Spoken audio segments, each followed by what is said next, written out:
Welcome everyone to session number 7. We are just rolling right along. You have chosen to live free from nicotine. And as Dan discussed in detail the last time you met, you're choosing to live free from alcohol and caffeine as well. We are more than halfway together now to mapping out new habits, a new life, and a new destiny. In this session, we're taking a look at creating connections, why relationships matter. Friends. Who needs friends? Have you ever felt the need of a friend? Sometimes you might think, well, maybe I'm doing fine on my own, but when you're feeling alone, you suddenly realize, oh yeah, friends are important. If you've ever needed someone to share your joys or lend a listening ear when trouble comes, then you know just how important friends are. We often turn to friends to share counsel, courage, and compassion. Part of what makes us human is a desire to have a friend who understands us and who likes us. Social ties matter. Positive friendships and relationships bring growth. They bring enjoyment and meaning into our lives. Our social connections make a difference in how we feel about ourselves. And even for those of us who might be introverted and feel it's hard to make connections with others, well, good news, there's even hope. Sociological studies show that just the acts of being courteous with strangers and showing an interest when interacting with casual contacts will increase your happiness, empathy, and social connectedness. You don't have to collect a large number of deeply close friendships in order to still reap benefits from social connections. What are the benefits of social connectedness? Well, positive social connections are linked to longer, happier lives, fewer mental and emotional problems, less depression and addiction, and better overall health. Longer lives? Really? Yes. In fact, a review of 148 studies on social ties found that people with strong social relationships were 50% less likely to die early than people who didn't have strong social relationships. Another study looked at this concept from the opposite direction. This study of more than 300,000 people showed that in terms of heart health and longevity, a lack of social relationships was equivalent to smoking up to 15 cigarettes a day. Wow. Now, does anybody remember the math? We mentioned a couple times the Nobel Prize winner Linus Pauling and how he calculated how much time each cigarette smoke removes from your lifespan. Anybody remember that number? 14.8. You got it. 14.4 to 14.8 is the range he came up with. We could call that 15 minutes lost per cigarette, which means that if we take this study that finds that not having social relationships is equivalent to smoking 15 cigarettes a day, you multiply 15 cigarettes times 15 minutes lost per cigarette, 225 minutes, that's 3.75 hours of your lifespan reduced daily by not having connections with others. Social isolation is often a factor in addictions and depression. We're not designed to go through life without others. God created us to connect. That's why he said to Adam in Genesis, "It is not good that man should be alone. I will make him a helper suitable for him." That is our Creator talking about how every human needs connections to others. We need helpers. And in the Hebrew, that word helper means someone who can be strong when you are weak. So are you starting to see how your friends and social connections can be a valuable resource when you're trying to overcome bad habits and negative thoughts? Now, one of the negative thoughts that can arise when you hear someone telling you it's not good to be alone might be, well, but I am alone. I'm not in a romantic relationship. I don't have a circle of friends. Maybe I don't even get along with my family, or I don't have a job or a hobby that puts me in contact with others.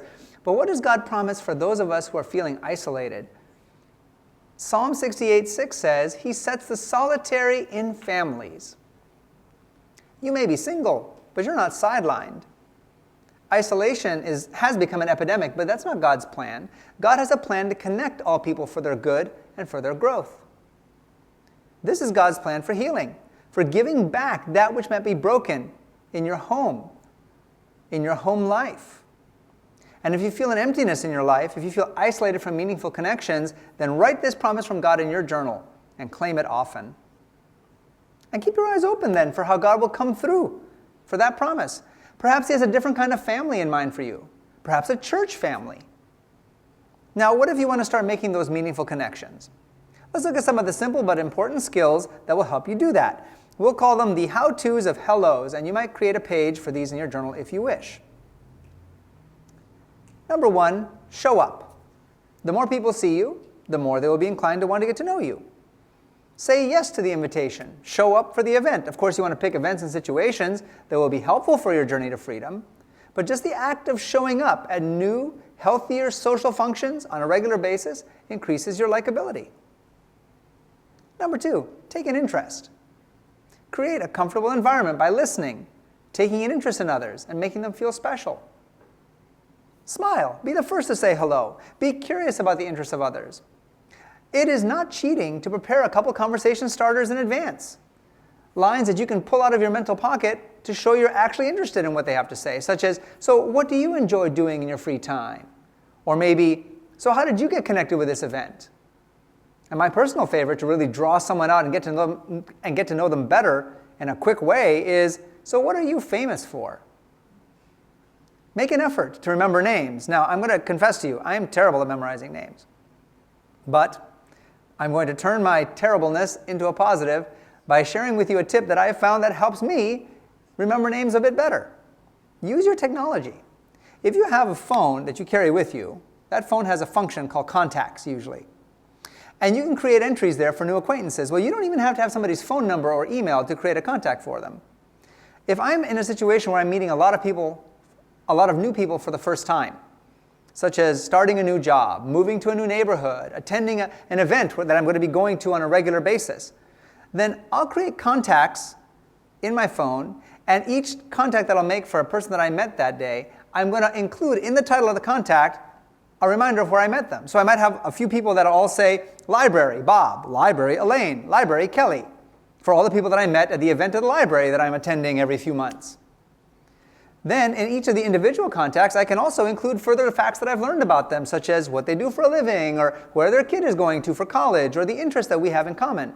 Then in the future, when I know that I'm going back to that place, the event is coming up again at the library, then I can choose to go back into my technology and do a little review. Pull up all the ones that start with library, look them over, those are the names. Oh, right, get a little bit of information about each of them, and that'll help me reconnect with them and deepen the friendship. Granted, it might make you feel like you're a spy, learning all the information you need to be able to fake your way through a situation, but what you're really doing is you are helping to build connections more easily by doing the simple things that make connections grow. Remembering someone's name, remembering what they're interested in. Next, don't spill your beans. Don't share too much too fast. Share general interests first, taking time to cultivate each level of friendship. Now, a good rule of thumb when you're trying to strike up a friendship is you have 2 ears, but only 1 mouth. So listen twice as much as you speak. When you do share about yourself, start with easy areas of connection, such as food or music or hobbies. As your friendship grows, conversations may become deeper, but let things develop naturally. Be mindful of not jumping directly into conversational areas that can be divisive.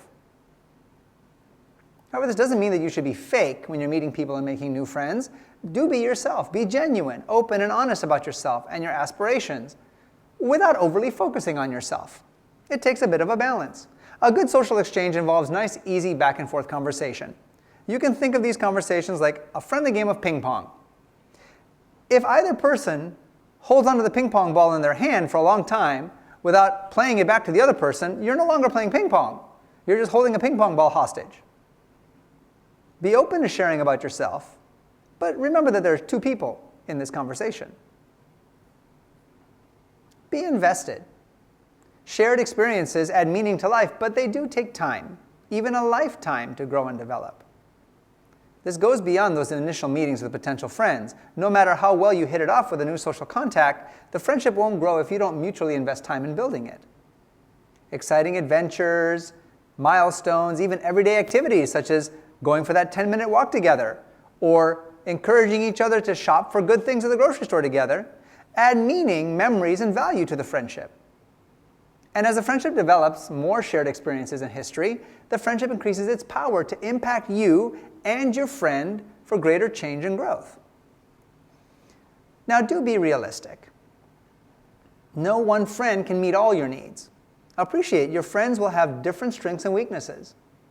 Invest in friends. 1 or 2 close friends is a treasure. Take time to be together. We can be friendly with everyone, but we can't be close friends with everyone. After all, it takes time and energy to develop and grow friendships.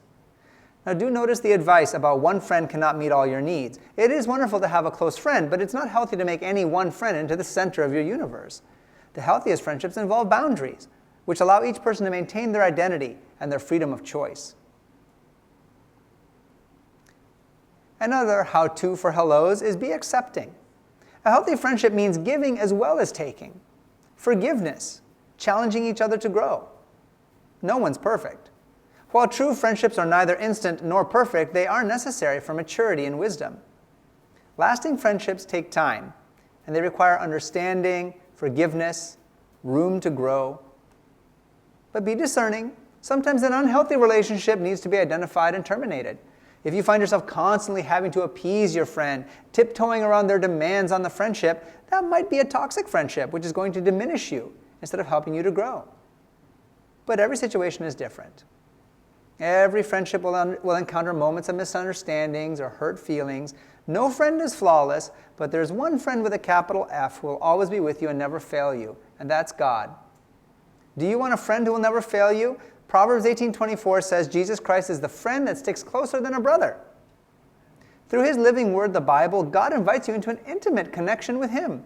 And I want everyone to write down this next amazing promise from God, a promise that will protect you from doubting God's presence and love, especially if you have a relapse when you're trying to quit smoking, alcohol, caffeine, or any other area that you've been making poor choices on in your life, but you want to make better choices at. This promise will protect you from doubt that God is with you through it all. Hebrews 13:5, I will never leave you, neither will I ever forsake you. There is nothing you can do that will make God walk away from you. You can only use your freedom of choice to walk away from Him. So choose to spend time with God every day. Choose to surrender your will to Him and to trust His promises. Because He has promised He will never leave you. He is a safe, forgiving, and helpful friend who wants the best for you. Jesus is perfect in love, present at all times, and powerful to save. Will you accept Him as your friend and guide? He will help you cultivate other healthy relationships in your life too. Friendships that are centered around God, when both people are focused on honoring God and serving God through their friendship to each other, are the most fulfilling friendships you can ever have on this earth. Friends are a vital part of a successful journey to freedom. We continue to emphasize it takes intentional planning to make the journey to freedom. And you can intentionally plan to make the social connections that will help you along the way. Make a plan or plan to fail. Write out your daily plan, then work it. You've heard us say this before. When you act upon your decision, that's when change happens. And it's important to intentionally surround yourself with people who will support that change. So, choose your friends wisely. Friends play a major role in shaping your attitudes, your habits, priorities, and principles. This might mean making difficult decisions about how you spend your time, what activities to give up, which people to hang out with, but in the battle for the brain, you want to make sure you have trustworthy comrades fighting alongside you instead of fighting against you. Choices matter. Get involved with support groups and activities that uplift, challenge, and inspire you in every area of your life. Groups that are focused on serving others tend to attract the kinds of people that will be healthy friends. Groups like support groups and church groups tend to engage in activities that will help you and your new friends to turn the focus away from yourself for a while, and this can be very freeing. Community service, acts of charity, these help train your brain to think about what's good for others instead of just craving the old habits that your brain desires. And they're a great way to distract yourself and to remind yourself what's truly important in life as you overcome bad habits and urges. Okay, it's time for a little interaction. We're going to look at a few discussion questions, and I encourage everyone to answer. We ask that, as always, you speak your answer into the microphone so we can pick it up for the video, but we're not going to put the video camera on you. Question number 1, anyone can answer this. What are the characteristics of a positive friendship? It might be things you just heard us talk about here in these last few slides, or just some other idea you have as to things to look for in positive friendships.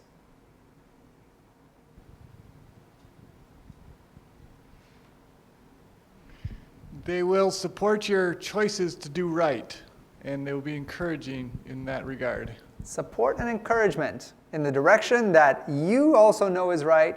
They're supporting you that direction. That seems a positive friendship indeed. After you have an interaction with them and you're walking away, you're feeling good about it. So a little analysis after the interaction can help you make a good judgment. It's not just how did you feel at the moment, but afterwards, do you feel good about how things went down? We have a couple more up here.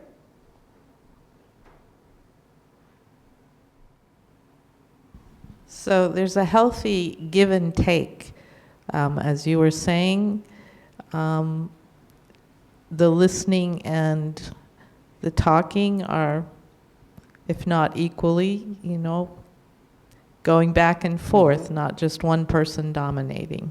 Yep. And right there. A friend that will pray for me and pray with me. Good qualifications. Where there's mutual faithfulness. So it's not based on convenience, but commitment to faithfulness. So both people being committed to making the friendship work and doing what it takes to make the friendship work. We have one over here. Seems we have a lot of people here who have experienced good friendships and are excited to share what they have found. It helps you get closer to God. A positive friendship brings you closer to God. Right. That metaphor, or that mental image we were giving before about a friendship where both people are centered around God. Not one person becomes the center of the relationship, the other person has to orbit them, but both people focused on God will then help draw each other closer to God. Yes? Not just the good times and the fun times, but also during the hard times. Will they stick it out when things get tough? Anyone else? I've always got your back. They've got your back. Yeah. And it might be that there are, in my opinion, one of the other things that makes a friendship good is that you might have times where you're not going to be around each other. You're not interacting as much. Life gets busy. But when it becomes important that you need what that person can provide for you, and you need that contact, it picks up right where it left off. The friendship is right there for you. There's not this kind of, oh, well, where were you last week? You never talked to me last month. What's going on? They've got your back. They're ready to step in and be ready for what you need. All right, let's go to the next question. How can you be a positive influence in your family, work, church, neighborhood, or community? Now, no fair just taking the microphone and saying all those things we just said just now. But I'm looking for specifics. Can you start brainstorming how you could be a positive influence? And this is important when you are coming out of addiction. When you are looking to overcome a habit, part of that mental negative self-talk is, well, part of the reason I do this habit is because there's not much else I can do. This is just who I am now. I smoke. That's just who I am. But when you start looking for ways that you could be a positive influence on someone else, that you could be a light in your community, in your social circles, it starts to break that negative self-talk, and it puts a light into the situation. Hey, well, no, my brain is trying to use that same old negative self-talk to tell me I should just go ahead and give in to the urge to smoke again. But I know that I actually have things I can contribute. I have things that I'm able to do that are helpful to others. So I don't need to believe this lie that my brain is trying to use to get that chemical it craves. Anyone else? How can you be a positive influence? Yes? One of the first slides you said was show up, and I'd like to add on time. So showing up on time to events, to family, work, neighborhood, all those things is listed up there. I mean, that's the first step. If you're not there, you can't participate. Right. And that is a positive influence too. Showing up on time shows not only a respect for the situation, but gives an example to others around you. Hey, let's make it there on time. Let's be there and ready to go when things are scheduled to go. Be always willing to say yes to what they ask you to do, so that you're always available. They know that she will help, He will be there. Be willing, yes. So putting that openness towards, hey, I want to make this event, this social group succeed. I want to be helpful to this. Absolutely. Of course, within reason. You know, we've talked again about boundaries. There are times where, especially when you're overcoming addiction, you're going to need to focus on, I need that extra sleep. Maybe this situation or this event is not good for my recovery right now. But yes, be willing to step up. Coming up with ways to help people in a group, like holding a smoking seminar. So finding ways, brainstorming, like being open to what are the needs of the groups that I'm in contact with, my community, my job, etc. Now, how can I help meet those needs? That is a really important part of being a positive influence. And it might be that you are the one person who recognizes the need, maybe because you needed that thing or that help at that time. And now you can say, hey, from my own experience, I know this is what this community needs, this social circle needs. I want to help meet that need. Yes? Doing it with a cheerful heart. I mean, that was one of the things we focused on in the meeting this week at work. It's like, be willing to help out and be cheerful about it. That's right. That's right. You can all imagine situations that you've been in. You can all remember situations you've been in where somebody is doing something that you need, but they're doing it with a grumpy attitude. The grumpy waiter, the grumpy mechanic, the begrudging person who's just going through the actions. Even if they got things done that you needed done, even if the concrete need was met, there's a missed opportunity there to actually make you feel better, to lighten your day. And those little moments when you bring cheer to someone else are so positive on rewarding your own self, on giving you that positive feedback that, hey, look, I am able to do good things. I am able to make choices that make other people's lives better. And that helps you again to step away from those negative mental pathways of thinking that, well, I'm not even worth trying to quit because there's nothing about me worth quitting for. All right, we're going to continue on. It's time to delve into our keys for living free. So far, our keys to living free include create an environment, both that internal environment and external environment, create a lifestyle, and now we're adding a whole new key called create connections. These keys are key to life, a better quality of life, mentally, physically, and spiritually. We're going to focus especially on creating the internal environment today. A major part of creating a healthy internal environment is what we were just talking about when we talked about cheerfulness, attitude. A good attitude will get you good altitude. When it comes to achieving your goals, you want to fly high. Well, to get there, you want that good attitude. You know, you don't have just the major goal of quitting nicotine. You also have the goal of making good connections in your friendship circles. A good way to summarize a healthy internal attitude for change is get up, dress up, and show up. For each day's new experiences and challenges, get up, dress up, show up, ready to see what happens. Carry the internal attitude of someone who wants to put nicotine behind them and someone who's interested in making quality friends. Another important component of your attitude is be grateful for the successes and blessings that you've already received. Practicing an attitude of gratitude makes us more sensitive, caring, and calm. Attitude, not aptitude, is the key to success. Changing your attitude and thinking changes your brain and ultimately your behavior. We've emphasized this from the beginning. Even if your emotions are telling you, no, you've got to give in and have that cigarette. No, you don't want to actually stop drinking. No, you don't want to make this change in your life. Saying out loud, I do want it. I hate nicotine. Nicotine's not my friend. Nicotine's not an option anymore. Begins to change your brain. And that leads to changes in your behavior. But do those changes in behavior immediately disappear? Do those changes in your behavior come immediately? Do the bad habits immediately disappear? Nope. Change takes time. Which is why we must focus on the next step in front of us. Little steps gain big rewards over time, build strength, and little steps get you to your destination. Each good choice yields a gift for tomorrow and the satisfaction of having made the right choice today. Focus on daily achievable goals. Practice better choices, and if you make a mistake, persevere. John Dewey said, "No one discerns a new world without forsaking an old one." And this is what you're doing step by step.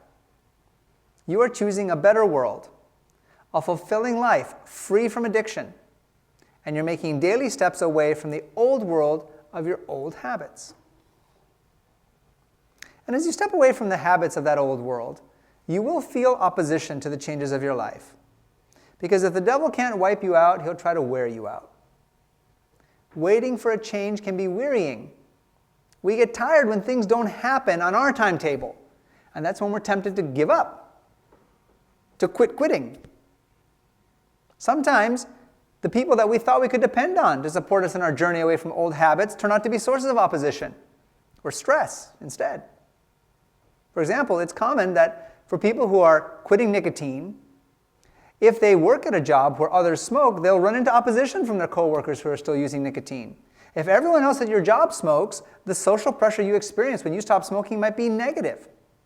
And in these situations, it can be helpful to remember that they're probably feeling some of the same things that you were feeling when you first started to realize, hey, maybe smoking isn't 100% good. In fact, maybe it isn't worth it for me. And it might be helpful to use that technique we've talked about before. Reframe the situation. Instead of thinking, oh, great, now I'm being singled out of work because I'm the only one who doesn't smoke anymore. Maybe I should just go ahead and go back to it. Instead, reframe it to, hey, I'm the only one at work who has quit smoking so far. But maybe my example will encourage others to look into quitting too. But bad habits and negative social situations don't often change overnight. We can find many circumstances and relationships and health issues and finances and other things to worry about as we take those steps toward a new life. And worry makes weary. Worrying can be just as addictive as nicotine, but it's just as useless. Learning to trust God, to wait on His timing, to exercise faith in His promises, that's a spiritual discipline that will help you grow stronger and more fulfilled in every area of your life. At our next meeting, we'll be specifically talking about dealing with worries and stressors, but we can summarize the most important tactic right here. We have to wait on God. We have to trust in His timing and take His steps one at a time. Now, do you think God has a promise? Do you think God has made us a promise for times when we're waiting for change to happen? How do you like this one from Isaiah 40? Those who wait upon the Lord will renew their strength. They shall not be weary. They shall walk and not faint. Worry makes you weary, but God's strength makes you not weary. When you turn over your worries to Him and you wait to see how He will help you, you wait upon Him, He has promised to refresh you, to renew you, guide you, and give you energy for the battle. So don't let weariness set in. God also promises in Galatians 6 verse 9, "Be not weary in well-doing, for in due season you will reap if you faint not." That's Galatians 6 verse 9. Is it well-doing for you to travel the journey to freedom by quitting nicotine and making healthy choices? Yes, it is. So don't let the journey make you weary and worry, because God promises that you will reap the harvest of success, and He will give you the strength to walk all the way. Let's be sure you're writing down those two big promises, Isaiah 40:31 and Galatians 6 verse 9. Scientists have found a compelling link between stress and worry and addiction. Although we can't always control the things that come into our lives, we can learn better ways to cope. One way to reduce anxiety is to focus on solutions rather than problems. Take action. Get out in nature. When you're finding yourself worrying, call a support person. Someone that you've made a positive social contact with who's willing to support you. A mentor, a friend for perspective and prayer. And remember, for challenges that don't seem to have an obvious solution, just turn those over to God. Give things you can't control over to God. Then wait on Him to give you strength and a solution. He loves you and He has a plan. Of course, we've been focusing on some concrete solutions in our Create a Lifestyle category, filling up on fresh vegetables, fruit, beans, and whole grains, enjoying colorful greens, healthy fats like nuts, avocados, olives, and olive oil. These all help our mental as well as our metabolic strength. And here's a quick review of our other lifestyle changes that we're utilizing. Drinking, what? Water, water. At least 6 to 8 glasses of water a day. Going for brisk walks several times a day. Outside if possible. And boy, I hope you've all been taking advantage of this nice weather these last few days and getting outside. Aiming for 7 to 8 hours of sleep. Get as much sleep and rest as you need. And rehearse God's promises. Before bed, make it part of your routine to wind down and reflect on the day's successes and lessons learned and the promises of God that brought you that success. Little steps gain big rewards and get you to your destination. Daily choices create habits that will carry you through when you need to operate on automatic pilot. Now let's discuss a little more the key of creating connection. We've already established that your internal attitude is important to successful change and to making good connections. But those positive connections themselves have further powerful effects on making changes to your health and improving your well-being and longevity. Physical and spiritual nurture is vital during times of stress. Accept help from others. Ask for help if you need it. Healthy relationships are essential in good times and in bad. You want friends who will stick with you, who will have your back, who will encourage you during challenges. You do not want to be influenced by friends who will make the challenges even harder. So, what kind of people do you think are often the most helpful to you when you're experiencing difficulty? When you're going through a challenge, some kind of trial, who can be the most helpful to you? Wouldn't you say it's usually ones who have navigated through those kinds of challenges and trials themselves? Ones who can empathize with what you're going through? Ones who can encourage you with their own stories of success and change? So buddy up with a friend or a group to cultivate better attitudes, better habits, better lives. Find friends who will help you grow. And the growth benefits of friendship flow in both directions. Reaching out to others deepens our own ability to participate in life and brings joy.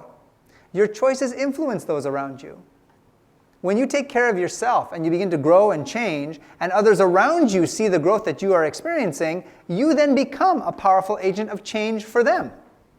Your example motivates others to make choices towards improving their own lives and setting out on a journey to freedom. Think about how you've been influenced for the better by hearing the stories of those who have successfully faced the same battles that you are facing. Some of the testimonies that we've had earlier on in our series. Or the things that we have shared in the microphone as we've been talking about the challenges we've gone through and how we are seeing God get us through them. Others need your influence. They need your example, your help to desire change and to take steps toward living free. But above all, you need to connect with God. God's love opens a healing channel to a wounded and bruised soul, which then becomes a healing salve to others who sorrow. He's waiting to connect with you, but he will not force an entrance. Are you tired of empty dreams and broken resolutions? He is calling you with a beautiful promise from Matthew 11:28.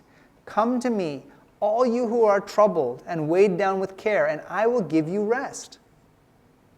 We are given this wonderful promise, and it's not a promise for some future time. It is a promise for right now. I will give you rest now. As soon as you come to me with your troubles, he says, as soon as you choose to wait for me to take the weight of your cares and worries, then you will not be weary.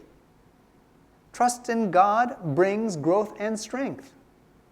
We have battles to fight and temptations to overcome here through Christ who strengthens us. But through faith, you can also look forward to a new life in heaven when Jesus returns. Okay, it's time to discuss again.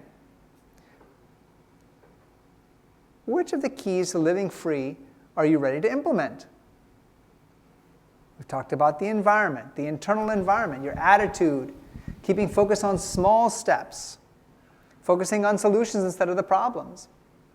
We've talked more and more about the lifestyle choices, nutrition, water, exercise, sleep. And today we've especially talked about connections, finding quality friends who support you, and for you to also be an example to. And connecting with God and letting him be your strength. Now you don't have to do everything at once, but I encourage you to make a step toward at least one key per day. So which of these keys are you ready to implement? Anyone? Well, I have music, cuddling with my puppy, and I'm going to try and start walking more. All right, so working on some of those lifestyle choices and finding time with your puppy, that's so great because now you can also have the satisfaction of knowing that the air your puppy breathes when he's around you, is it a he or a she? When he's around you, that is healthy air for him too. Anyone else? Let's look at the other question. What is your action step? Are there specific things you can do to make quality connections? Thinking about the topic for today, about creating connections, is there specific actions you can take? Things you can do to, for example, improve your attitude as you interact with others. Ways of thought that will help you to have an attitude of gratitude. I think it's important to use free information. I mean, a neighbor called me up and said he was having a detached retina and he was going to have surgery. So I'm going to be calling him regularly to find out how he's doing. Okay. Yeah, those connections flow both ways, for sure. We have someone else over here too. Those connections do flow both ways. Just by way of an illustration, I'm sure I'm not the only one that when you call a customer service place because of some problem that you're having or some information that is not coming to you or whatever, that you have this attitude, okay, I have this need, I need it met. And so in doing that, you can become so forceful and so fretful too, that afterwards you feel like, oh, why, how, how could I be doing that? Something that has helped me a lot is just to think that the other person has a need too. And so after they help me or don't, I still ask, do you believe in prayer? And 99.9%, they say, yes. They say, is it okay if I say a prayer with you? Oh, you would? And just to pray, sometimes I don't even know the name of the person, but I pray for their needs, the needs of their families, and thank you that God put them in my way that day to help me. And you walk away from that feeling, oh, thank you, Lord. Can you imagine being in a scenario where somebody that you can't even see their face asks to pray with you and for you? That changes your day. And that takes a viewpoint of thinking about not just what kind of long-term social connections can I have, but what kind of impact can I have on those that I might meet only once. That's an attitude of looking out for others, and it really helps to turn you away from that focus on your own self, your own urges, to looking for meeting others' needs. Well, friends, God wants to connect with you. He wants to carry your troubles and give you rest. The Bible is full of those assurances. Will you put your life, your mind, your habits, and your world into God's hands? Raise your hand if you plan to do that, if you want to respond to that love that way. Well, then let's stand and repeat together our group promise, prayer, and affirmation.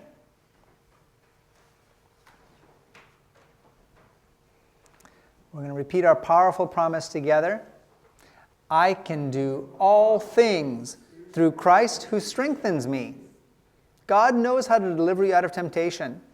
He will put the desire in your heart and help you persevere, to quit for good and build a new life, a life without the chains of addiction. And He will bring you into connection with others who will support you towards that goal. He can do all things through you. He can work in your life for greater change. So stay connected with Him. Let's say it one more time. I can do all things through Christ who strengthens me. Let's say our prayer together out loud. Dear God, thank you that by your power and strength, I am living free. And lastly, let's remember, we're not just removing nicotine, alcohol, caffeine, sugar, salt. We're working on replacing those bad habits with a life of living free. So let's say it together. I hate nicotine, but I love living free. Would you please bow your heads with me? Heavenly Father, we thank you that you are a God of love, that you created us to love you back, that you are seeking constantly to have more connection with us. Thank you that you have promised us that you will never leave us, that you will never forsake us. You'll never turn up your nose and go off because now we've failed one too many times for you. But that your goal is to always grow us, to support us through our changes, and to bring us into closer relationship with you. Thank you that also you use other relationships to show us what it's like to have a connection with you. That you can bring us into positive social connections and situations where we will find others of like mind. people who will have our backs, people who will help us to grow, and that we can help to grow as well with our own examples and encouragement. Thank you for an opportunity to meet tonight. Bless us as we go home, and continue to bless each person who is right now making steps day by day towards greater change and a better life. We love you. Amen. As always, there are tracks to get tonight. 2 tracks that you'll receive in the back: Creating Connections, Why Relationships Matter, and Life After Loss. The handout for tonight's meeting, which is entitled Designer Activities for an Enriched Life, is available online if you want to download it. Otherwise, we will be bringing that handout for you to the next meeting. The link online also has the YouTube channel, which is showing the videos. We have the first 5 sessions uploaded already. And I can inform you as well that the Watertown Public TV station is going to be broadcasting these meetings over the next few weeks. They're going to be actually showing multiple showings of each evening's meeting for a whole week at a time. So that's going to be an opportunity that you could also point other people to experience what you've been experiencing in these meetings. Our next meeting is Sunday night, March 2nd at 6 p.m. So no meeting tomorrow night, which is Saturday. We'll be meeting Sunday night, March 2nd, and the topic then is going to be Hurried, Worried, and Buried, Finding Solutions for Stress. Good night.